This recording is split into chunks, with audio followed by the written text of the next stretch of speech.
بكم مشاهدينا الكرام مجددا. في كل يوم لدينا قصة أبطالها العراقيون بمختلف شرائحهم وأعمارهم. اليوم لدينا قصة في لحظات استقبال اللاعبين ياسر قاسم وأحمد ياسين في مطار بيت، وراح أخليكم تتعرفون عليها. تعالوا يا رافق. السلام عليكم حجي. عليكم السلام، هلا ومرحبا بك. طبعا دموعك غالية علينا، ويا رب هاي الدموع ان شاء الله دموع الفرح. اليوم انا شايفك انا وين فرحه من فرحي ابكي. الله ان شاء الله تبقى هاي دموع الفرح ويعطيك رب العالمين الصحة والعافية. اليوم جاي انت وانت مريض وهاي قنينة الاكسجين. اريد اشوف الاحباب. من هم الاحباب؟ العراقيين وصخر قندرتهم تسوى الكل. الله يعطيك العمر ان شاء الله. وهاي روحك الوطنية شو تريد تقول لهم؟ افرح مفتوح قلبي لهم، اتمنى لهم دائما ينجحون بحياتهم، يحققون الفوز بالطبع. يعني انت رغم كبر يعني عمرك ورغم انه انت مريض آليت على نفسك ان تجي منين جيت؟ من يا منطقة انت؟ انا جيت من كاننجتون. ايش قد تبعد عن المطار؟ تبعد حوالي 50 كيلو. 50 كيلو. الله يكون في عونك ويا ربي الصحة والعمر المديد لك. هم أبنائك، أنا راح أنوه لهم وراح أقول لهم أنه الحج إجا ينتظركم إن شاء الله. هاي دموع الفرح اللي ساقطت على خدك إن شاء الله يحققوا لك ويجون يبوسوك بالمباراة بعد أن يحققوا الفوز. أول جول أنا أقمز وأرقص. خلي ما بيك تقمز حجي. ولو مهما كلف الأمر أفرح هذا بأحبابي. شو تقول لهم؟ شدوا حيلكم. شدوا حيلكم يا شلون لا. تقول لهم يعني هم الأبطال، كلهم أقوياء ورياضيين. زين كلهم. حجي عندك ابناء انت يعني انا ما اعرف تفاصيل حياتك، عندك اولاد؟ عندي اولاد خلطه استراليين غير شكل. يعني موجودين؟ موجودين. ان شاء الله دول اولادك العراقيين اللي يبقون العراقيين الاصلاء الشرفاء اللي راح يفرحوك ويفرحون جميع العراقيين في كل ارجاء المعموره.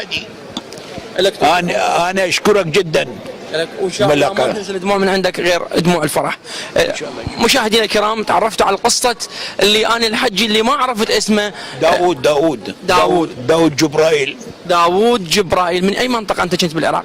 من البصرة القديمة. البصرة القديمة. تحياتي لك ولأهل البصرة ويا ربي لك العمر الطويل ابو داود. مشاهدينا قصة ابو داود وقصة الطفل المريض عبد الله وهواي قصص عشق العراق لا تنتهي. استمروا ويانا لأن احنا مستمرين وياكم وحصريا في معرض الكرة العراقية المصور.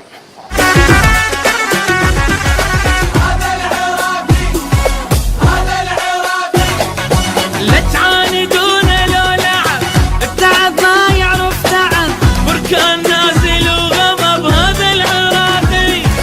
هذا العراقي الخيرة ويدم مشى. مشاهدينا الكرام شاهدتوا قصة الطفل المريض عبودي اللي واعدوا اتحاد الكرة بين يعطوه تذاكر دخول المباراة، واليوم عندنا قصة جديدة وهم ان شاء الله راح نخلي اتحاد الكرة يواعد العم ابو سلمان وينطي تذاكر الدخول، وراح نروح على المنسق الاتحاد غيث. السلام عليكم غيث. وعليكم السلام ورحمة الله تعالى. شكرا لتواجدكم اليوم ويانا في المطار لاستقبال الكابتن ياسر وايضا كابتن احمد ياسين. نعم. وفين وعدتوا عبد الله انه تنطوه تذاكر؟ جبت تذاكر وياك؟ لا طبعا عبد الله هذاك اليوم كان موجود باستقبال الكابتن سعد عبد المنير وايضا بوحده ايضا اليوم متواجد. قصه عبد الله اثرت بالمنتخب. طبعا اخواني اللاعبين يسلمون عليك عبد الله. الله يسلمك ويتمنى لك الشفاء وايضا الكادر التدريبي. الله ينصرهم ان شاء الله. الله يخليك وان شاء الله تكون انت متواجد. انا وعدتك التذاكر ان شاء الله تكون ويانا، بس ايضا جبت لك شيء ثاني من اخواننا اللاعبين.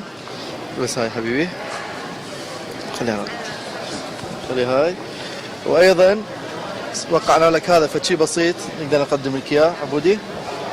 هاي مشاهدينا الكرام تواقيع جميع لاعبي المنتخب العراقي المتواجدين الان في فندق يعني مدينة بيرث.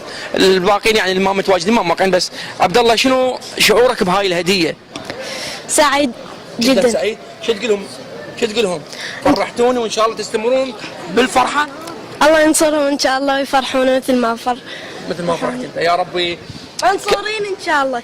منصورين إن شاء الله. كلام كبير جدا من طفل صغير، لكن حب العراق في قلوب الجميع، وهذا الكلام النابع من قلب هذا الولد الصغير عبد الله يعني أثر بالمنتخب العراقي مثل ما قال غيث، وإن شاء الله الفرحة تنكتب على إيد أسود الرافدين لجميع العراقيين. مشاهدينا، نحن الآن بانتظار وصول ياسر قاسم وأحمد ياسين، وانتم هم انتظروا يعني.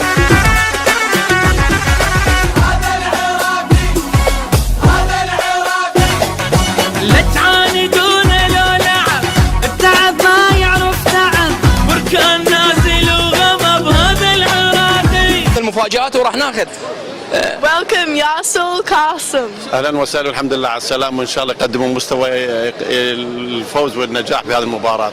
كل الهلا بهم، اهلا وسهلا. مشاهدينا الكرام، ما زلنا بانتظار اللاعب ياسر قاسم واحمد ياسين، وانتم يمكن هم منتظرين ويانا، وان شاء الله دقائق. انا سمعت انه الطائره هسه الان حطت في المطار، وان شاء الله دقائق ونشوف ياسر قاسم واحمد ياسين.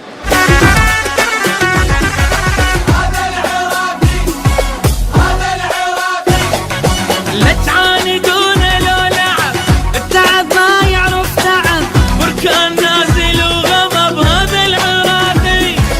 هذا العراقي. كيف كانت الرحله؟ الحمد لله طيبة. طيبة الحمد لله. اي تعبان بس شو تقول للجماهير اليوم جايه تستقبلك؟ السلام عليكم اهلا بكم. شكرا للجاية، بس شو يعني توعدهم؟ شنو؟ شلون شو تقول لهم ان شاء الله؟ ايش راح تحقق؟ وعد لهم، شو توعد؟ ان شاء الله نلعبهم لعبة حلوة ان شاء الله تلعب لعبه حلوه وتفوز وتفرحهم. ان شاء الله. ياسر، عندي سؤال وياك بسيط. انت رحت للاسكندريه بالعراق، شهداء الاسكندريه وزرتها، وكانت موقف وطني وموقف واجب هذا عليك. شو تقول للشهداء اذا يعني تجي لهم فوز ذيك المنطقه للعراق، تقول لهم هاي شهداء الاسكندريه رحت لها؟ لا، هو الفوز للكل العراق، بس يعني شهداء خاص يعني انه يعني رحت وشفتهم، ومثل قلت افكر بيهم، وكل مرة اطلع بالملعب. مشاهدينا الكرام، ياسر راح يتجه للعم ابو سلمان يحكي وياه. هلا ومرحبا بالاحباب يا ابطال. اريد من عندكم ترفعون العلم لي فوق، نرفع احنا العلم لفوق وانتم تضربوا الطوه لفوق، والدولمه موجوده ان شاء الله. تسلم. شكرا ياسر على موقفك الوطني.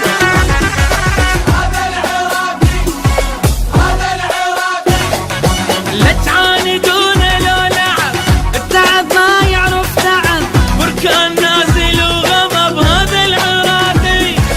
هذا العراقي. عمودي، الحمد لله على السلامه. وشو تقول الحمد لله على السلامه؟ وشو تقول للجماهير؟ اشكركم على هالشغله الجايه، اي والله تعبان كلش. الله يكون بعونك. ايش توعدهم؟ تقول لهم تحقق الفوز ان شاء الله؟ ان شاء الله ان شاء الله. ذكرياتك باستراليا احمد، انت كانت ببطوله اسيا، ان شاء الله كانت فرحه الجمهور دائما معازركم، تتذكر شيء من الذكريات؟ يعني بكاس اسيا كاس اسيا. نعم. ذكريات. اسيا اللي صارت بعد اي لا ذكريات زينه جميله والحمد لله، يعني سوي ان شاء الله ان شاء الله. اذا مشاهدينا الكرام، بوصول ياسر قاسم واحمد ياسين انتهت تغطيتنا لهذا اليوم، وانتظرونا بتغطيات اخرى. دمتم في امان الله.